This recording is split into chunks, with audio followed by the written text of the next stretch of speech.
Hey, it's Sam Jeppy, and I'm talking about the May and June 2021 eclipses. We have a lunar eclipse in Scorpio in Anuradha Nakshatra on May 26th, and the solar eclipse in Taurus in Mrigashira Nakshatra on June 10th. And I'm going to talk about them in less than 5 minutes. We're going to go through the 7 or 8 most important facets of this upcoming eclipse cycle. So if you like this video, share it, like it, and subscribe to the channel. First of all, we need to interpret what each of the nodes mean. K2, the south node, which is where we have the lunar eclipse in Scorpio, K2 is about concentrating energy, focusing energy inward, kind of like a laser. And whenever K2 brings an eclipse, we have a very deep concentration and focus and a potential to unearth some deep hidden meaning in that placement.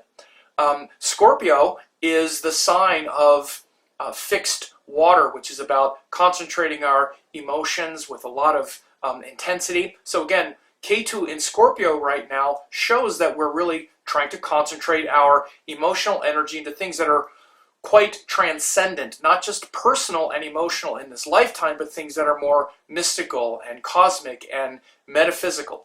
So that lunar eclipse on May 26th in Scorpio is a time to really take our emotional energy and really concentrate it in a much more deep and meaningful way beyond just the interactions we have with others, like, beyond just jealousy and triggering, but into something more devotional. And in fact, it's in the nakshatra of Anuradha.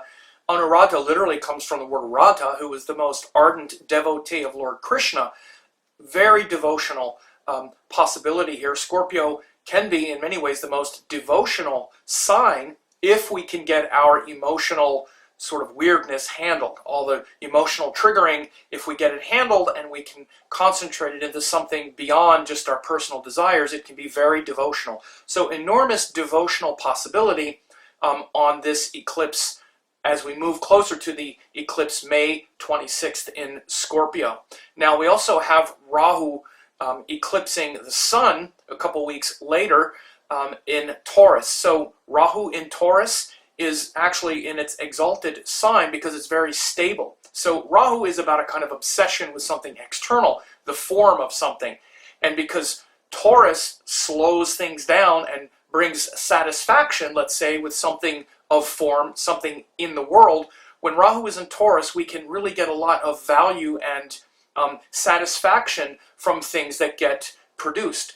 So with this eclipse of the sun in Taurus on June 10th, this quality of Rahu to really want to expand the sort of pleasure and the enjoyment that we can get from things will be enhanced. So again, with the sun being the one eclipsed by Rahu, it's going to expand our sort of fulfillment in life, our external fulfillment, our personal power. And so, again, it could be good for your work, for your career, also for your family, and those things that you're trying to gather and hold in your life and enjoy, which is what Taurus is about. So again, now it's in Mrigashira Nakshatra. Mrigashira is literally related to the deer.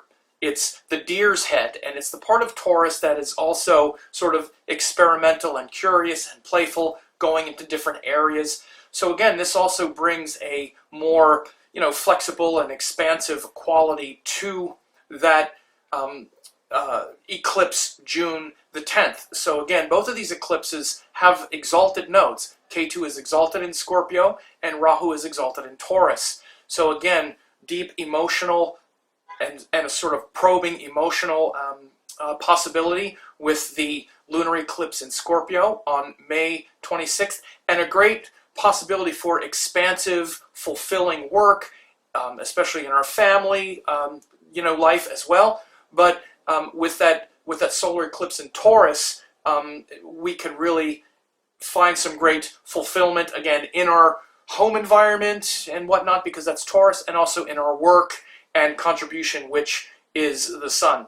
We also have Mercury stationed and very either slow or retrograde during this time as well, which also shows the need to develop better communication and speech. So this will also be important during this time, because Mercury is either going to station or go retrograde during this entire time as well. So Mercury brings that capacity for flexibility, creativity, and communication into the mix as well. So we did it. That was the 2 eclipse cycles in May and June of 2021 in about 5 minutes. So if you like this video, share it, like it, and subscribe to the channel.